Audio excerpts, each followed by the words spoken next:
할렐루야. 네, 오늘도 말씀과 함께 하루를 시작하는 여러분에게 하나님의 은혜와 평강이 가득하시길 주님의 이름으로 축복합니다. 계속해서 민수기 27장 말씀을 같이 묵상을 합니다. 26장에서 하나님께서 출애굽한 이스라엘 백성들에게 두 번째로 인구 조사를 하라라고 명령을 하십니다. 인구 조사를 마친 그 이후에 슬로브앗의 딸들의 이야기를 통하여서 기업 분배가 어떤 식으로 공평하게 하나님 보시기에 정직하고 아름답게 진행되어야 할지에 대해서 보여주고, 그 이후에 이제 오늘 본문 말씀이 나오고 있습니다. 12절 말씀, 13절 말씀 같이 읽겠습니다. 시작. 여호와께서 모세에게 이르시되 너는 이 아바림 산에 올라가서 내가 이스라엘 자손에게 준 땅을 바라보라. 본 후에는 내 형 아론이 돌아간 것 같이 너도 조상에게로 돌아가리니. 아멘.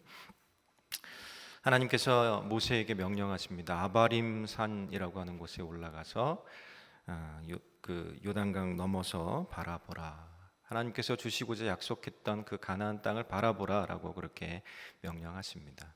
여기서 얘기하고 있는 아바림 산이라고 하는 곳은 신명기에서는 비스가산 혹은 느보산이라고 부르고 있는 그 산입니다. 이 명칭이 다르긴 하지만 아바림산은 큰 산맥과 같은 개념이고, 이 느보산은 그 아바림 산맥에서 가장 높은 산을 의미합니다. 그러니까 같은 개념 속에서 좀 넓게 혹은 좁게 얘기한 것입니다. 하나님께서 모세에게 명령하셔서 이 아바림 산에 올라가게 하셨습니다.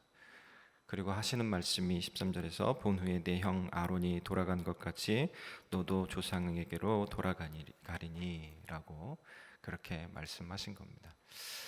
그 민수기 26장 마지막 절에서도 보면 인구조사가 다 마친 다음에 마지막으로 하시는 말씀이 무엇이냐면, 이 여호수아와 갈렙 외에 1세대들이 다 죽었다라고 하는 그런 얘기를 합니다. 그러니까 여호수아와 갈렙만 남았다라고 하는 얘기, 그것은 이 출애굽 1세대들 중에 모세도 포함될까요, 안 될까요? 포함되죠. 그러니까 모세도 이제 곧 죽게 될 것이다라고 하는 것에 대해서 이미 말씀하고 있는 겁니다. 그 결과로서 하나님께서 진행해 가시는 과정 가운데 본문 12절과 13절에서 모세가 이렇게 해야 할 것에 대해서 말씀하고 있는 것입니다. 모세 입장에서 그 산에 올라가서 그 요단 건너편 가나안 땅을 바라볼 때 어떠한 심정이었을까요? 어떤 분위기였을까요? 굉장히 쓸쓸하고, 어떻게 보면 40여 년 동안 이스라엘 백성들을 이끌고 그렇게 고군분투, 악전고투하면서 왔던 그 생각들이 이렇게 주마등처럼 지나가면서 허탈하기도 하고, 또 어떤 면에서는 죽음을 인지하고 느끼고 있는 상태이기 때문에 으스스하다라고 하는 그런 느낌도 있었을 것이다라고 생각되어집니다. 이 민수기 21장 말씀을 보면 요단 동편을 이스라엘 백성들이 정복하는 그런 장면들이 나옵니다. 그런데 민수기 21장과 함께 신명기 2장 26절부터 3장 11절까지에서도 요단 동편을 정복하는 장면이 묘사되어져 있습니다. 그 정복한 이후에 신명기 말씀을 보면 신명기 3장 21절 말씀에 그때 내가 여호수아에게 여기서 내가는 모세입니다. 모세가 여호수아에게 명령하여 이르기를 너희는 하나님 여호와께서 이 두 왕에게 행하신 모든 일을 내 눈으로 보았거니와 내가 가는 모든 나라에도 여호와께서 이와 같이 행하시리니 너희는 그들을 두려워하지 말라. 너희의 하나님 여호와께서 친히 너희를 위하여 싸우시리라 하였도다. 이스라엘 백성들이 그 승리를 인하여서 굉장히 이렇게 고무되어 있습니다. 한편으로는 또 그 과정이 힘들었기 때문에 두려운 마음도 있었습니다. 그때 모세가 이스라엘 백성들을 격려하면서 여호수아와 함께 이스라엘 백성들이 어떠한 모습으로 나아가는지, 그 모습 가운데 핵심은 하나님께서 그들에게 힘주시고 하나님께서 친히 전쟁하셔서 그 전쟁을 이기게 할 것이다 라고 하는 것에 대해서 모세가 얘기하고 있습니다. 그 후에 모세가 하나님께 이렇게 얘기합니다. 25절 3장 신명기 3장 25절 말씀에 구하옵나니 나를 건너가게 하사 요단 저쪽에 있는 아름다운 땅 아름다운 산과 레바논을 보게 하옵소서 라고 하나님께 요청을 합니다. 그리고 나서 하나님께서 또 이렇게 얘기하십니다. 여호와께서 너희 때문에 내게 진노하사 내 말을 듣지 아니하시고 내게 이르시기를 그만해도 족하니 이 일로 다시 내게 말하지 말라 라고 말씀을 하신 것을 그가 듣습니다. 아마 오늘 본문 민수기 27장 12절 13절 말씀에서 나오고 있는 짧게 묘사되어 있지만 이 사이에 하나님께서 이러한 것을 모세에게 말씀하시지 않았을까? 모세가 하나님께 이것도 요청해 보았고 그리고 그 결과로서 하나님께서 이렇게 또 대답했을 것이다 라고 생각되어집니다. 그 이후에 신명기 3장 27절에 너는 비스가 산 꼭대기에 올라가서 눈을 들어 동서남북을 바라보고 내 눈으로 그 땅을 바라보라. 너는 이 요단을 건너지 못할 것임이니라 라고 다시 한번 하나님께서 확증하셔서 그의 죽음에 대해서 그가 가나안 땅에 들어가지 못할 것에 대해서 그렇게 말씀하고 있습니다. 쓸쓸하고 허탈하고 그리고 이 굉장히 으스스한 분위기 속에 있을 수밖에 없었던 모세. 그렇지만 모세는 그 분위기 속에 취하여서 거기에 머물러서 자기 신세 타령을 하거나 거기에 주저앉거나 하지 않고 그 다음을 바라봅니다. 그 다음을 바라보면서 모세는 이렇게 진행합니다. 15절 말씀, 16절 말씀 같이 볼까요? 시작. 모세가 여호와께 여쭤봐 이르되 여호와 모든 육체의 생명의 하나님이시여 원하건대 한 사람을 이 회중 위에 세워서 17절 계속이요.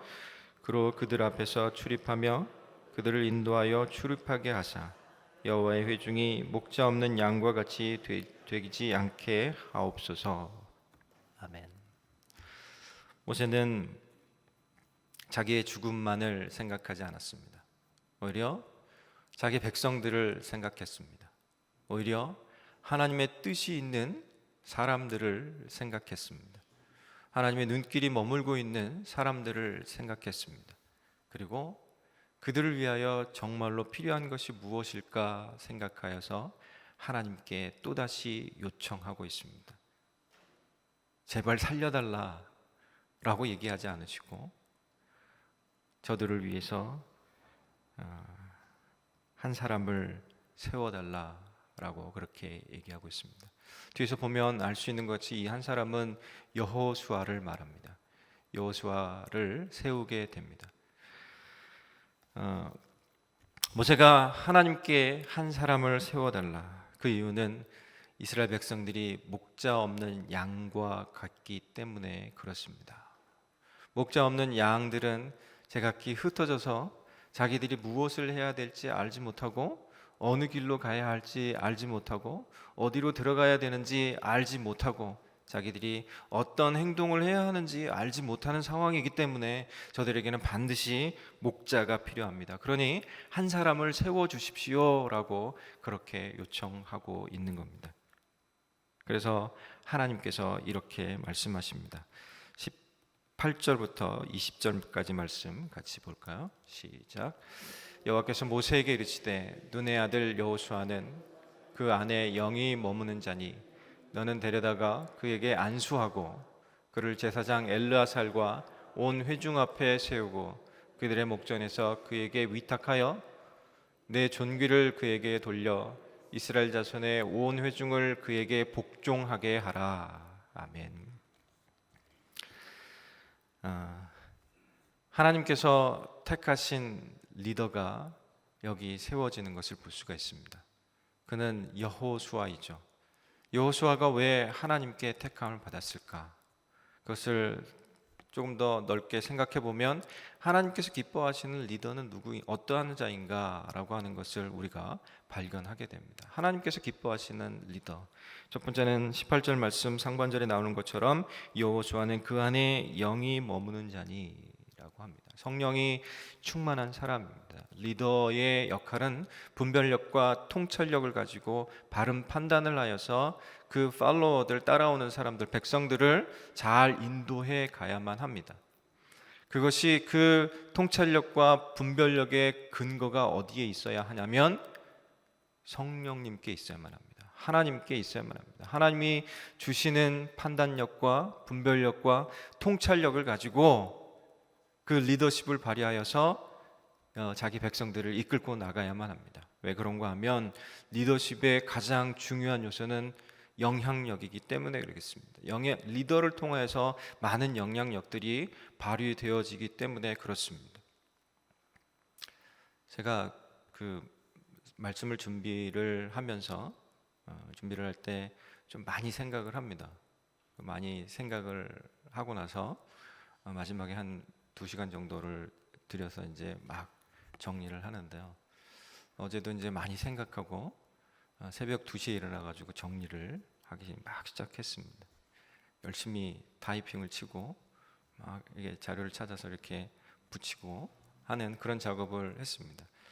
그래서 한 4시쯤 넘어서 이제 프린트를 해야지 하면서 마지막 작업을 딱 했는데 갑자기 화면이 없어져 버렸어요. 완전히 그 쓰는 프로그램이 다운되면서 이 에러가 났는데 이거를 보고할 거냐, 리포트 할 거냐 말 거냐 뭐 그거만 떴더라고요. 아무리 찾아봐도 썼던 게 중간에 저장을 한번 하고 했어야 되는데 저장을 안 해가지고 전혀 없이 사라져 버렸습니다.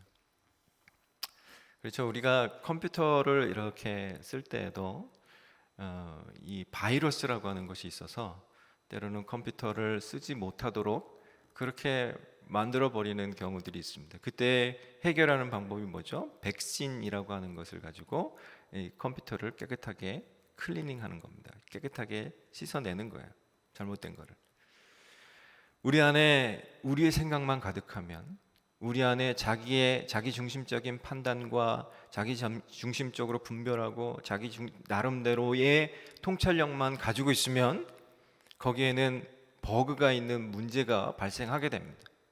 그때 늘 우리가 생각해야 하는 것은 이것을 올바르게 가게 할 것, 올바르게 씻어내서 올바른 방향으로 가게 할 것, 그것은 성령님이시다라고 생각을 해야 됩니다.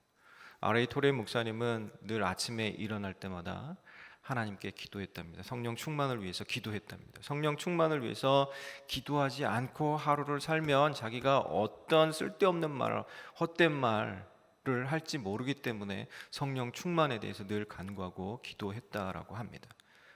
리더의 첫 번째 요건은 바로 성령 충만한 그것입니다. 이미 모세와 함께 있는 동안에 신명기 3장에서도 신명기 2장과 3장에서도 요단 동편을 정복할 때 여호수아가 군대 장관으로서의 역할들을 감당했던 것을 볼 수가 있습니다. 그때에도 하나님께서 그를 사용하시면서 바라보니까 그 안에 무엇이 충만했다? 성령이 충만했다라고 하는 것을 하나님께서 보신 거죠. 성령이 충만한 사람, 이 여호수아를 택하셔서 하나님께서 이스라엘의 리더로 세우신 겁니다. 모세의 다음 후계자로 세우셔서 그가 이스라엘 백성들을 이끌고 가나안 땅에 들어가서 그 정착하는 그 작업들을 할 수 있도록 하셨다라고 하는 겁니다. 두 번째는 이 리더의 조건, 두 번째는 이 18절 그 다음이 나오는데요. 데려다가라고 하는 말입니다. 누가 부르셨다라고 하는 얘기입니까? 하나님께서 그를 부르셨다라고 하는 거죠. 콜링이 있어야 됩니다. 소명이 있어야 됩니다. 하나님께서 내게 분명히 이 사명을 주셨다라고 하는 그 소명 의식이 있어야만 합니다. 소명의 의식이 있는 사람이, 그러한 하나님을 갈구하는 열정이 있는 사람이 바로 리더입니다. 그 리더의 두 번째 조건 그것입니다. 세 번째는 그에게 안수하고라고 하는 겁니다. 안수는 병을 고칠 때도 안수하기도 했고, 성경 속에서 보면 때로는 이 성직자들을 세울 때 또 안수하기도 했습니다. 바울과 바나바를 안디옥 교가 보낼 때 그 선교사로 파송할 때에도 그들을 안수하여서 보냈다라고 하는 기록이 있습니다. 그렇죠. 이 성직자들에게 안수하여서 그들을 세우는 겁니다. 공중 앞에서, 대중 앞에서, 회중 앞에서 이 정당한 절차와 또 합법적인 그 절차를 가지고 그들이 세워졌음을 공표하는 그런 의식으로서 그렇게 합니다. 리더의 요건 네 번째는 19절 말씀에 나오는데요. 그를 제사장 엘레아살과 온 회중 앞에 세우고 그들의 목전에서 그에게 위탁하여, 모세가 가지고 있는 모든 것들을 그에게 위탁하는 것. 앞서 나간 리더가 다음 계승하여 오는 리더에게 그가 가지고 있는 것을 위탁했느냐 안 했느냐라고 하는 것, 그것이 중요한 요건 중에 하나다라고 하는 건데요. 이 무엇을 위탁했는지에 대해서 구체적으로 얘기하고 있는 것이 20절 전반부입니다. 20절 전반부를 보면 내 존귀를 그에게 돌려, 위탁했다라고 하는 것은 이 존귀를 그에게 돌렸다라고 하는 겁니다. 이 존귀라고 하는 이 말은 원어적인 의미로 볼 때는 영예, 영화롭다라고 하는 것, 그것을 의미하는데요. 여기서는 이 권한을 의미합니다. 권한이라고 하는 것이 눈에 보입니까? 보이지 않습니까? 보이지 않는 거죠. 비가시적인 이 권한이라고 하는 것을 이 다음 리더 여호수아에게 위탁했다라고 하는 그 증거가 바로 앞에서 얘기했던 그 안수라고 하는 절차입니다. 모든 회중 앞에서 그들이 공통적으로 인정하여서 이분이 우리의 리더입니다라고, 우리를 이끌고 가실 분입니다. 하나님의 뜻을 따라, 하나님의 명령에 따라서 우리를 가나안 땅으로 이끌어갈 사람입니다라고 하는 그 인정하는 절차 가운데서 이 권한이 위탁되어지는, 위임되어지는 것, 그것이 또한 중요하다라고 하는 겁니다. 저도 이제 그 새생명 비전교회에서 부목사로서의 리더의 역할을 하잖아요. 이 권한이 저에게 위임되었잖아요. 누구로부터? 강준민 담임 목사님으로부터. 내가 강준민 담임 목사님이 직접 여러분을 신방하고 여러분을 가르치고 하듯이 임택수 목사라는 사람을 세워서 내가 그 역할들을, 한 파트를 감당하게 할 거니까 여러분 그 권한을 인정하시고 순종해 주십시오라고 하는 그런 의미가 저를 불러서 사용하실 때 이미 포함되어 있는 겁니다. 예, 할렐루야, 감사합니다. 그리고 다섯 번째 요소는 20절 하반절에 나오는데요. 이스라엘 자손이 온 회중을 그에게 복종하게 하라라고 하는 겁니다. 리더에게는 반드시 팔로워가 있어야 한다라고 하는 그런 의미입니다. 전에 변은광 목사님이 새생명 비전교회에서 첫 번째로 개척해서 교회를 시작할 때 제가 그 담당하고 있었던 비전 공동체라고 하는 20, 30대 커플들 모임 속에서도 몇 커플들이 그 교회를 개척하기 위해서 개척 멤버로 동참을 했습니다.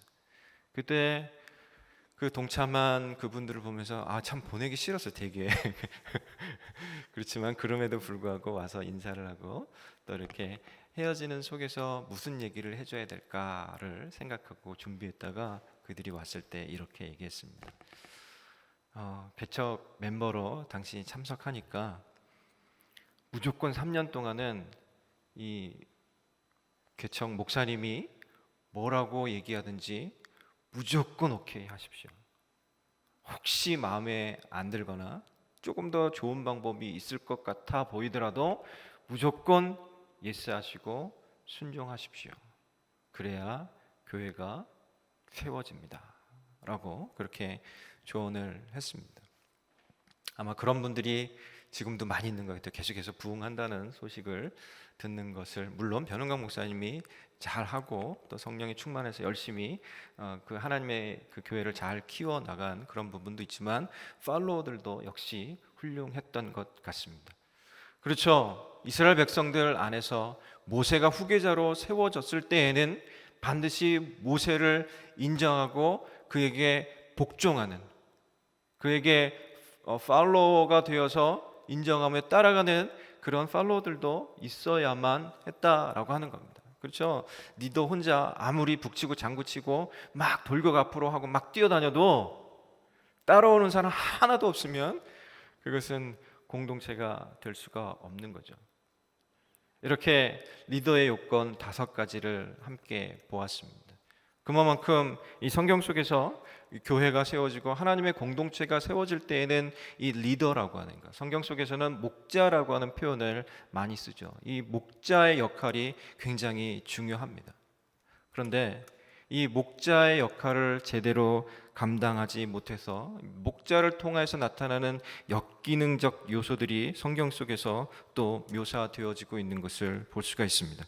그것을 에스겔서 34장 말씀에서 보면 에스겔서 34장 2절과 3절에서 이렇게 말씀하십니다. 하나님께서 인자야 너는 이스라엘 목자들에게 예언하라.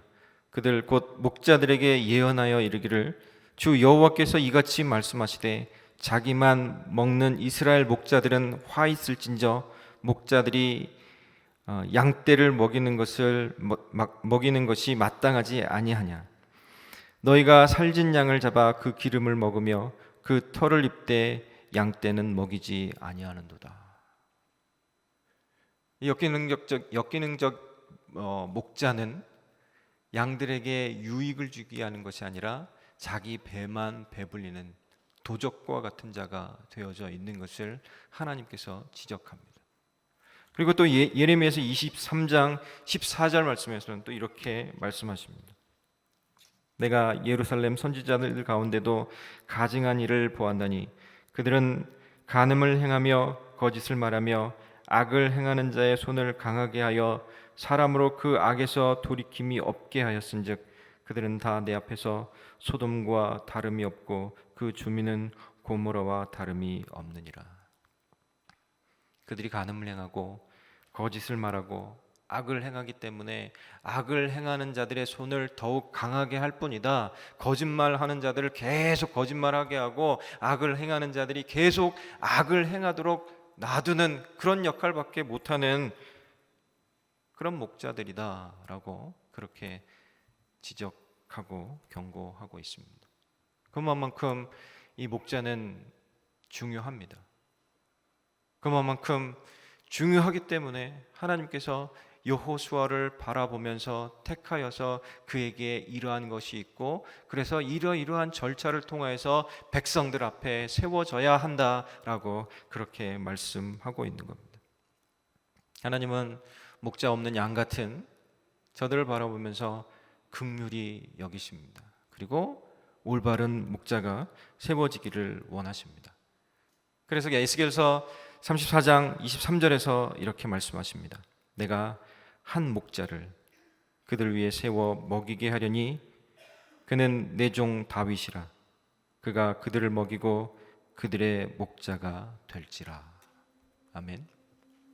하나님께서 이스라엘 백성들을 긍휼히 여기셔서 참 목자 다윗을 세우시겠다라고 말씀합니다. 여기서 얘기하고 있는 다윗은 종국에는 우리 주 예수 그리스도를 예표하는 겁니다.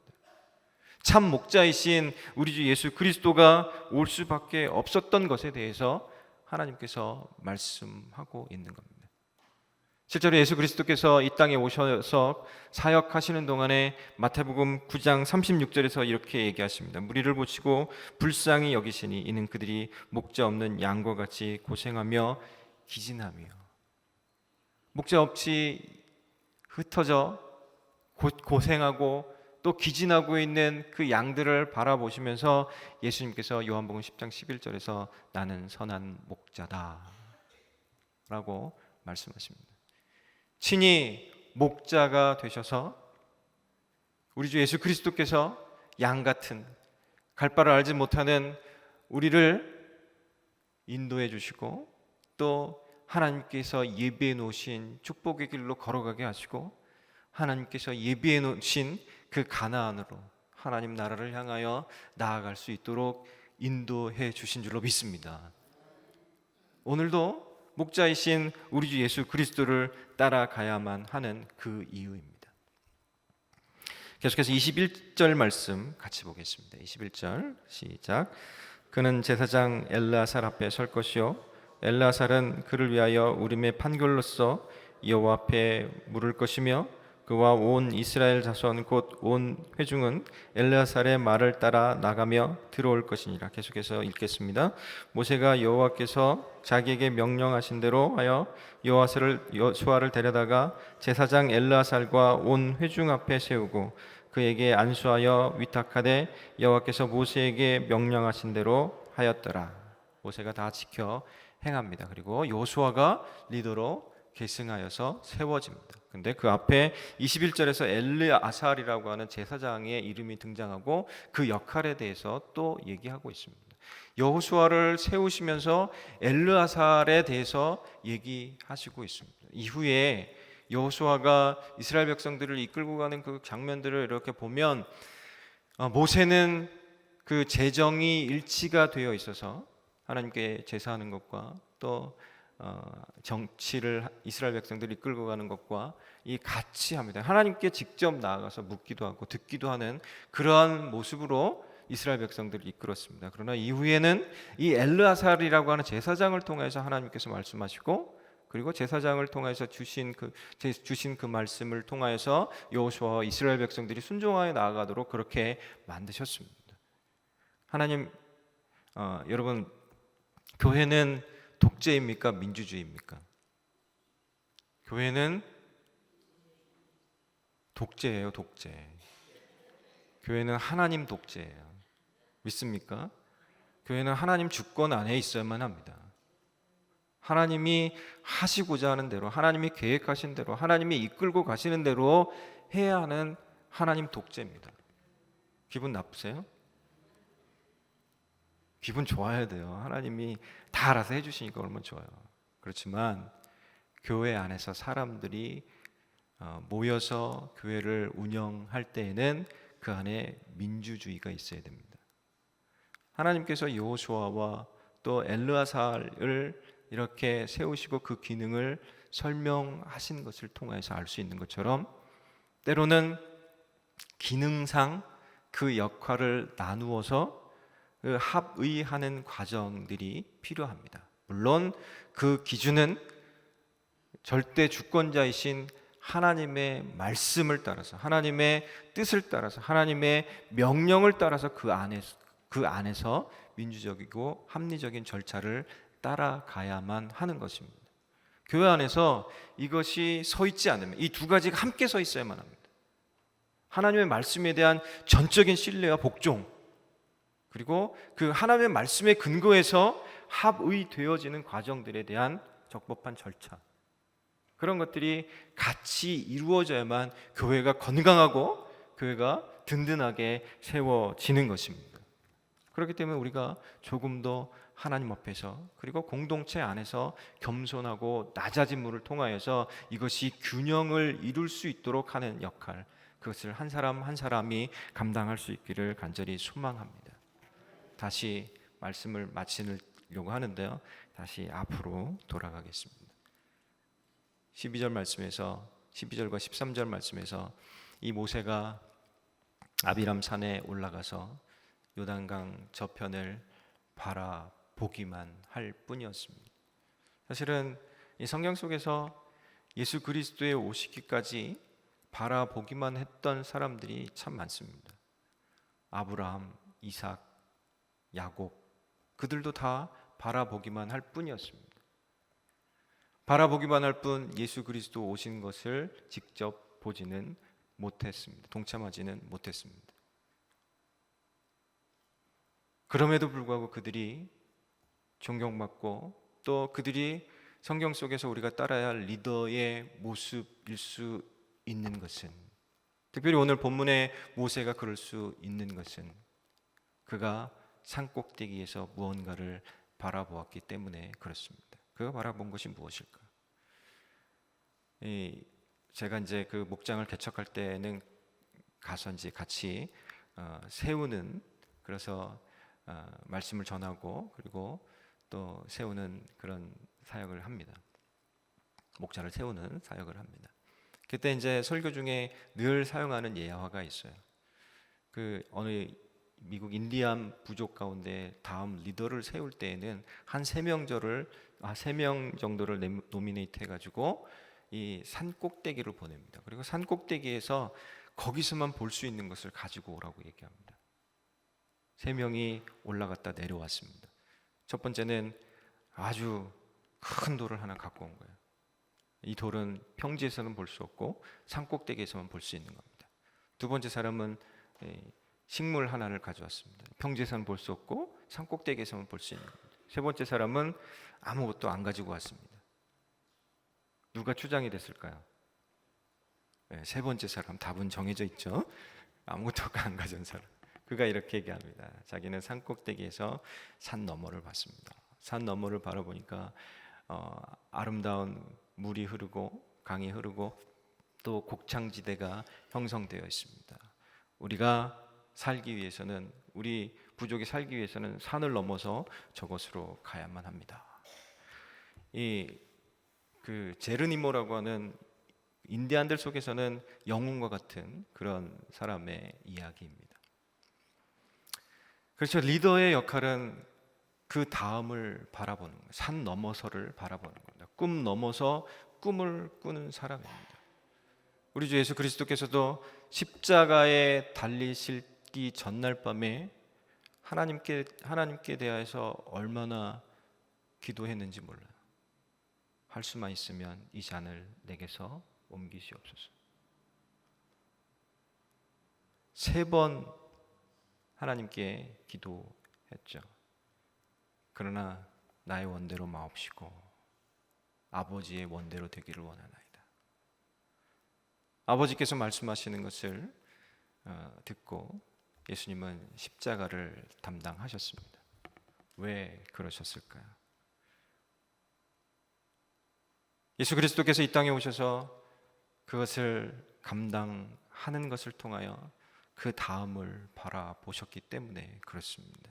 우리 주 예수 그리스도께서 자기의 백성들이, 자기의 양들이 어떻게 해야 살고, 어떻게 해야 그 축복의 길들로 걸어갈 수 있고, 어떻게 해야 그들이 하나님 나라를 향해서 온전히 나아갈 수 있는지 그것을 보셨기 때문에 그렇게 하신 겁니다. 그렇죠. 오늘 우리가 하늘의 삶을 사는 동안에 우리가 그리스도인 되어서 새생명 비전교회라고 하는 공동체의 일원이 되어서 함께 살아가고자 하는 그 중에는 우리 모두가 영적 리더가 되어서 그 다음을 바라볼 수 있기를 간절히 소망합니다. 우리 주 예수 그리스도께서 십자가만을 바라본 것이 아니라 십자가 넘어서를 바라보신 것처럼 우리의 인생 가운데 닥쳐오는 여러 가지 곤란과 어려움만을 바라보는 것이 아니라 그 다음, 그 넘어서를 우리에게 이루어 주실 그 넘어서를 바라보면서 우리에게 온전히, 우리를 통해서 온전히 이루어질 하나님 나라의 모습, 그것을 그려보며 살아가는 저와 여러분, 우리 새생명 비전교회가 될 수 있기를 간절히 소망하고 축복합니다.